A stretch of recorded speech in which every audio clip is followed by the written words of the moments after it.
He has an amazing coin that's a square, and he has his image on the coin, and he has a cross above his head. He's holding a cross in his hand. He's holding another cross in his hand. How could he be a Muslim if he's holding a cross and he has a cross on his head?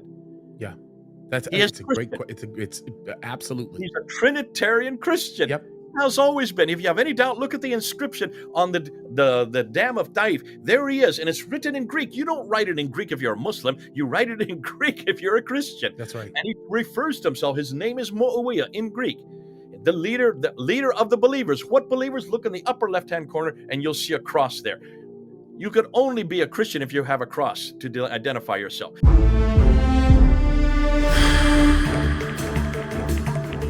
Welcome to Events and History, where we explore the origins, teachings, and historical development of Islam with a fact-based, analytical approach. In this thought-provoking video, Pastor James Kaddis joins Dr. Jay Smith to tackle one of the most challenging questions in religious history: who really was Muhammad, and where did Islam originate? Together, they examine historical records, early manuscripts, and theological parallels that suggest Islam may have roots deeply tied to Christianity. By analyzing the evidence, they uncover surprising insights into the identity of Muhammad and how the faith took shape in its earliest centuries.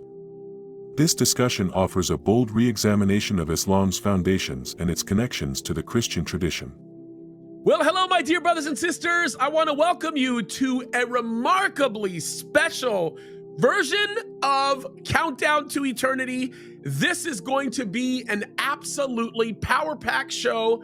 I have to just tell you this: what you are going to hear over the next 25 to 30 minutes or so is radically life-changing. It's going to be great stuff, and I know this because I am with Dr. Jay Smith. In my opinion, I believe he is one of the smartest guys that is in the field that we are going to discuss. I am super excited about this conversation. I think it's going to be incredible. So without further ado, Dr. Jay Smith, can you tell everybody a little bit about yourself? And then we're going to get into the subject. And brother, I'm telling you, I'm going to just cut you loose. This is going to be a great show. Well, James, it's kind of easy to say that I'm one of the smartest and probably one of the dumbest as well, because there's so few people in this field. So either way, I am whatever you want to make me. This field, what we're talking about, is looking at Islam, but looking at the origins of Islam historically. This is something that is rare. Very few people have done this. Very few people have dared to do this.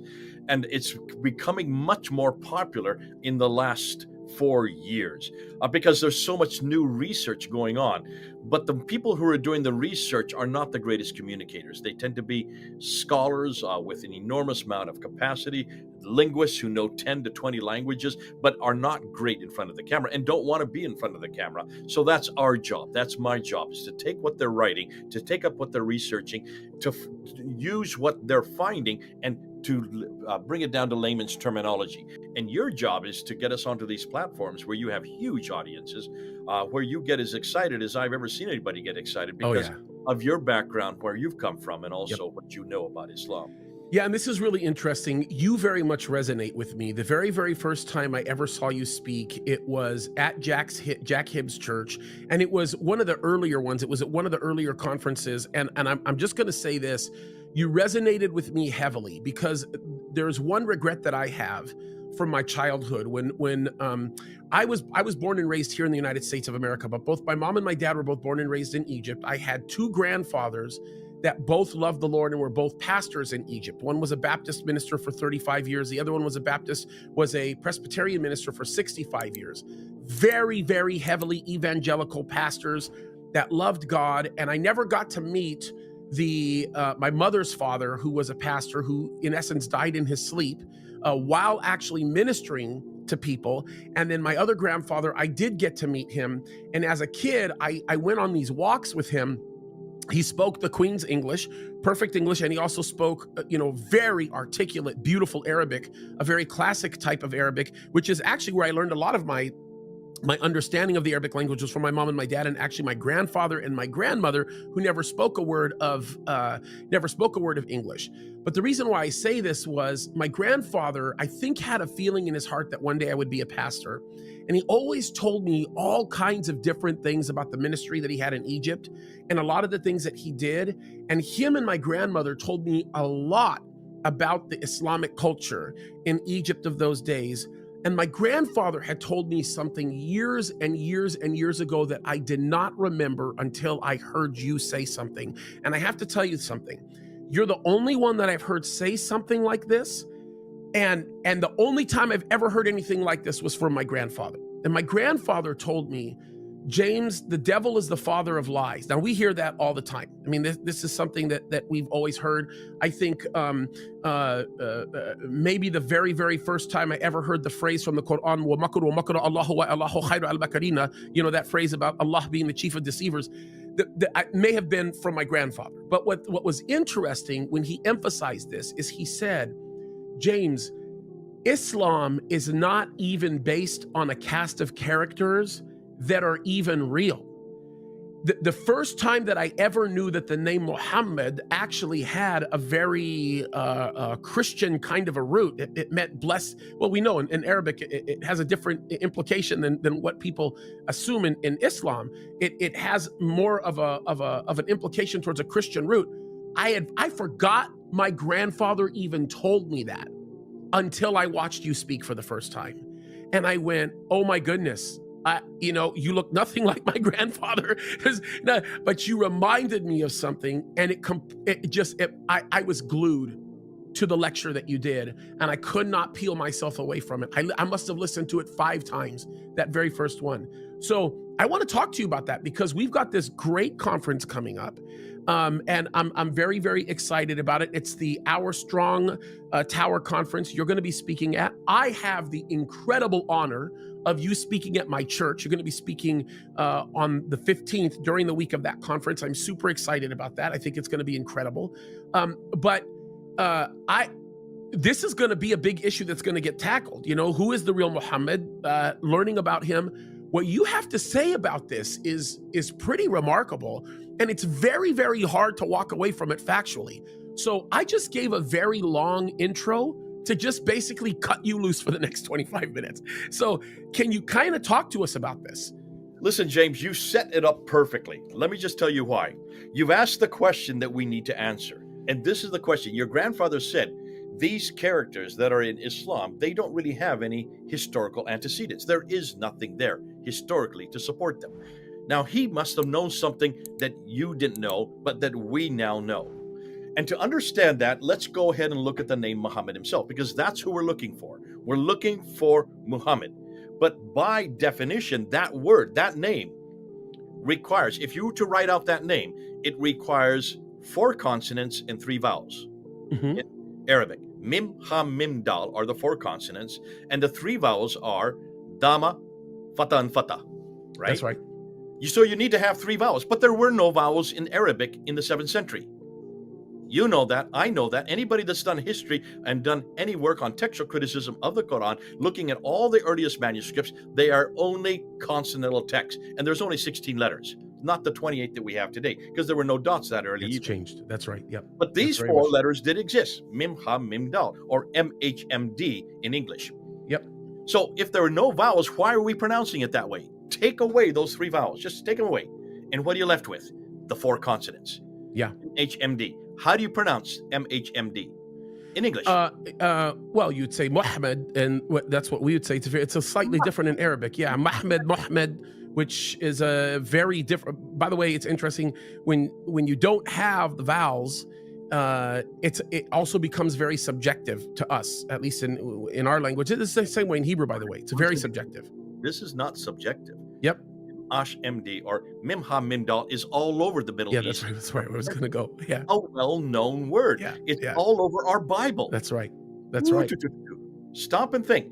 Who is the Muhammad in the Old Testament? 11 times in Hebrew. It's the same 4 letters in Hebrew that you have in Arabic, that you have in Syriac, that you have in Aramaic, in Nabatean Aramaic. It's all the same letters because they all borrow the same letters. And when we say that, it speaks of the worthiness of praise, the worthiness of being honored and blessed. That's right. The praised one. Yeah. It's not a name. It's a That's title. right. That's right. The worthy. It was created by the Ugarites back in 1400 BC. It's in our Old Testament, Song of Solomon 5:16. Look and see. There is Solomon referring to altogether lovely. Muhammad. It's there in Hebrew. Yep. Muhammad is there in 1000 BC. So you can see why it's not a surprise for the Jews. Who is the Muhammad? Well, the Muhammad was always known as the Anointed One. Yep. Who is the Anointed One? The Messiah, the one who is yet to come. Mm-hmm. Saint Ambrose in the 4th century, we're talking about 300 years before, if Islam ever existed, it did, but 300 years before that, in the 4th century, Saint Ambrose, knowing and seeing what the Jews were claiming as the Anointed One, the Messiah, said, yes, we're waiting for the Messiah too. But you Jews are waiting for the Messiah to come. We are waiting for him to come back. And his name is Jesus Christ. So the Muhammad from the 4th century on in Aramaic, and also then in Arabic, which came out of Aramaic, was always looking for the Muhammad to come. The Muhammad would be the Messiah. Yeah. Who? Jesus Christ. Yeah. So by the 7th century, and here's where it gets exciting, just look at the coins. Look at the coins in the 7th century, and specifically look at Muawiyah's coin. Muawiyah has a coin that he comes out with in 663. He is now the first caliph. He is the one that starts the Umayyad Caliphate. And he's up there in Damascus. What's he doing in Damascus? Why isn't he, if he's a Muslim, why isn't he way down in Mecca, Medina? Because there is no Mecca. There is nothing called Muslim. There are no people called Muslims. There is no Islam that early. Not in 663. Now remember, every Muslim listening to me is going to shake his head and say, this man doesn't know what he's talking about, because Muhammad died in 632. You need to find him for me. We can't find any reference to him. I can't see anywhere that his name is. And remember, don't look for Muhammad now. Don't look for Muhammad with 3 vowels. Look for Muhammad and show me anybody that was called Muhammad that far south. None exists. But there are plenty of Muhammads all over the place. They're on the coins. They're on the inscriptions. And Muawiyah refers to it. He has an amazing coin that's a square, and he has his image on the coin, and he has a cross above his head. He's holding a cross in his hand. He's holding another cross in his hand. How could he be a Muslim if he's holding a cross and he has a cross on his head? Yeah. It's a great question. It's absolutely. He's a Trinitarian Christian. Yep. Has always been. If you have any doubt, look at the inscription on the dam of Taif. There he is, and it's written in Greek. You don't write it in Greek if you're a Muslim. You write it in Greek if you're a Christian. That's right. And he refers to himself. His name is Muawiyah in Greek. The leader of the believers. What believers? Look in the upper left-hand corner, and you'll see a cross there. You could only be a Christian if you have a cross to identify yourself. So here he has this coin, 3 crosses on the front. On the back side of the coin is the letter M, which means 40. That's what it's worth. And below it is Mim Ha Mim Dal. There's the 4 letters we're looking for.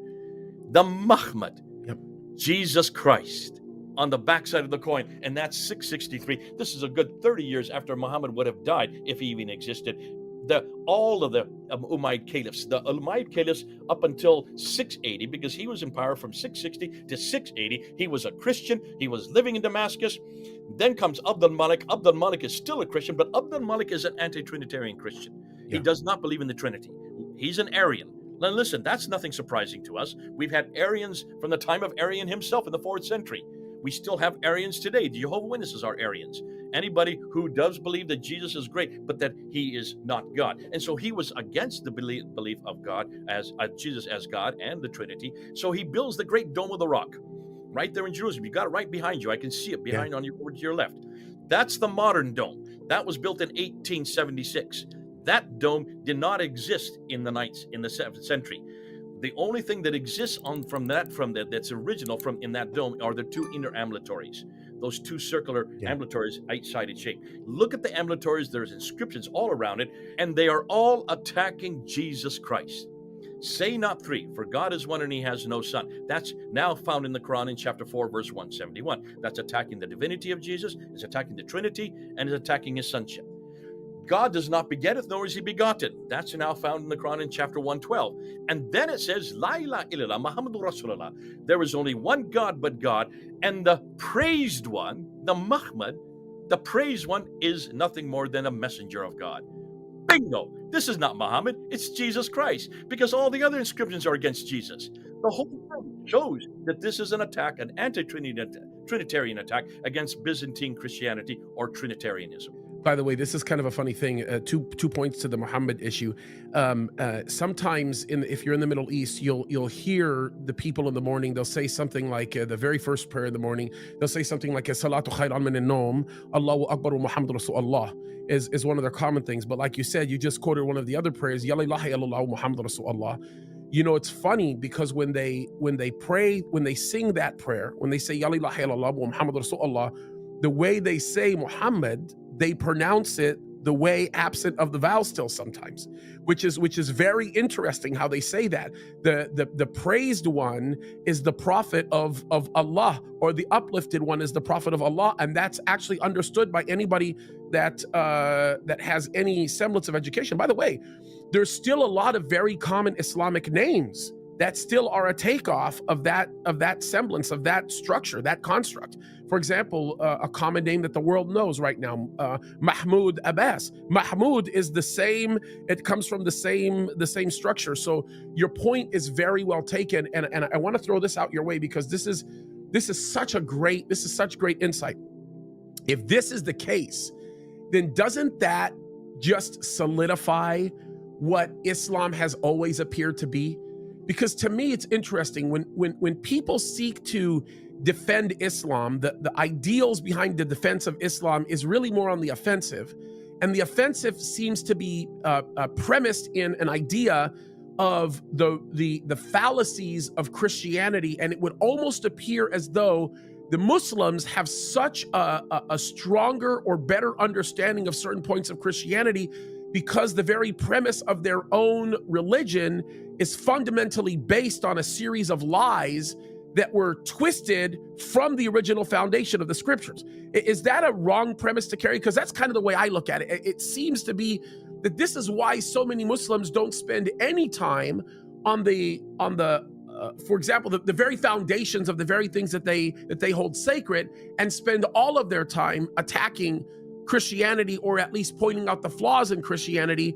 It seems as though it's just based on this big, زي محمد tequila. You know, it's the same thing. It's like a big lie that they're premising on. And if what you're saying is true, which is 100% true, it is such a rock solid argument, then that means that the creation of Islam is in essence another lie of the enemy to pervert the very truth of the word of God. Islam shouldn't even be called a world religion. It should be called a cult of Christianity, shouldn't it? I mean, that's my thought. Heresy. It's a Christian heresy. Yeah. Now stop and think. Who wrote that book called The Christian Heresy? John of Damascus. Oh, yeah. I'm so slow. Right there in the court of Abdul Malik. He was there in Damascus. That's right. He was there serving under Abdul Malik when he built the Dome of the Rock. Who do you think saw this as it was happening? Yeah. Who was right there? His father was in the courts of Muawiyah. So Muawiyah and Abdul Malik, the two great Umayyad caliphs, who one was a Trinitarian Christian and the other was an anti-Trinitarian Christian, down in Damascus, his family was right there following it. That's why in 730, when he finally retired, he wrote The Heresy of the Ishmaelites. Who were the Ishmaelites? They were the Arabs who they controlled the Umayyads. The Umayyads were Ishmaelites. They were not Christians from the context that came from the line of Isaac. They were not Jews that came from the line of Isaac. They came from the line of Ishmael. They did not have a prophet. They did not have a revelation. The Jews and the Christian, they're cousins because they trace their lineage back to Abraham. Both had revelation and they both had a prophetic line. The Ishmaelites had neither. But now they controlled all this swath of land from Spain in the west all the way to India in the east, from Turkey in the north all the way to Yemen in the south. They were the second biggest power of the day. Their only other superpower that they were in contention with were Byzantine Christianity, who were Trinitarians. Now, can you then see why these Trinitarians were waiting for the Muhammad to reappear, the praised one, the altogether lovely? They were waiting for him to reappear the second time. The Jews were waiting for him to appear the first time. So here comes these anti-Trinitarians, started by Abdul Malik. That's why Abdul Malik is absolutely important. That's why the Dome of the Rock is absolutely important, that you've got behind you there. And you need to look at the inscriptions. There are no dots in those inscriptions, and there are no vowels. They have yet to be created. They were not in existence in 691 when that dome was built. That's why it's Muhammad, not Muhammad, that's there in the Shahada, because that's the first place we see the Shahada in one complete form, on that dome. It's also introduced on coins by Abdul Malik. I've got one of them right here in my drawer. I bought it. It cost me $1,300 to buy. That's why the Shahada was introduced in 691 as an attack against the divinity of Jesus, the Trinity, and his sonship. No wonder John Damascus had to write the heresy of of the Ishmaelites. And look and see what he's attacking. He's attacking this view that everything that this new faith, this new cult, it's a cult, this new heresy, it's all against Jesus Christ, his divinity, the Trinity, and his sonship. That's why Islam then was birthed out of that. It was not called Islam that early. There's no reference to Islam that early or Muslims that early. But they then became that during the Abbasid period. That's why they were saying, oh, those of you who are our cousins, who are from Abraham, you have a prophetic line. We don't. You're waiting for the Muhammad. We have the Muhammad. And that's why they add those three vowels, the Dhamma, the Fatha, and the Fatha. So now it's Muhammad in contradistinction to Muhammad. Now theirs is Muhammad, but it's the same roots. Yep. He's no longer the anointed one. He now is a prophet himself. Once you have named him as your prophet, that is come to eradicate the Jahiliyyah, the ignorance of the earlier period. Remember, look at the word Jahiliyyah. See, in Arabic, that word never meant a people. It meant your own heart, your own Jahiliyyah of your heart. It was for every believer had a period of Jahiliyyah, a period of ignorance. They have reformed that to make a people that were called Jahiliyyah because that's the traditions. So once you have the prophet, a prophet has to have a book. Where do you go to find a book that quickly? You've got to start borrowing left, right, left, and center. That's why this book is full of stories after stories that are Jewish fables, that are apocryphal writings, stories after stories that are lectionaries and homilies, and yes, hymns to Jesus Christ. But they took out his name and replaced it with Nabi and Rasul instead. Can you then understand why they are now coming with what the Jews and Christians are waiting for? They're saying, we've got him. The Muhammad is Muhammad. And that's why the backstory had to be created. It took them 70 years to create that backstory. And that's why Ibn Hisham finally wrote it down in 833. But when they got the backstory for his biography, then they had to give his sayings. And that's why the sayings do not take another 40 years before they first get written down. But I'm even going to shut all that down right now. There is no biography from Ibn Hisham in the 9th century. There is no hadith from Sahih Muslim, Ibn Dawud, or Tirmidhi, or even Sahih Bukhari. They do not exist. This is yet to go up on YouTube. You're one of the first to hear about it. We now know where those documents come from, and they do not come from the 9th century. But that's for another time. You're killing me. You're killing me on this. The insights shared by Pastor James Kaddis and Dr. Jay Smith shed light on questions many have been afraid to ask. If Muhammad's identity is not as straightforward as Islamic tradition teaches, and if the origins of Islam show strong dependence on Christian texts, ideas, and communities, then the very foundations of Islam demand fresh scrutiny. History, archaeology, and textual evidence reveal a far more complex story than the one often repeated. Rather than a divine revelation appearing in isolation, Islam may be a reshaping of existing Judeo-Christian traditions. This does not diminish the seriousness of the discussion but highlights the importance of truth in matters of faith. For seekers of understanding, this dialogue offers a chance to reconsider long-held assumptions. Thank you for watching, and may this exploration encourage you to dig deeper into history and weigh the evidence with an open mind.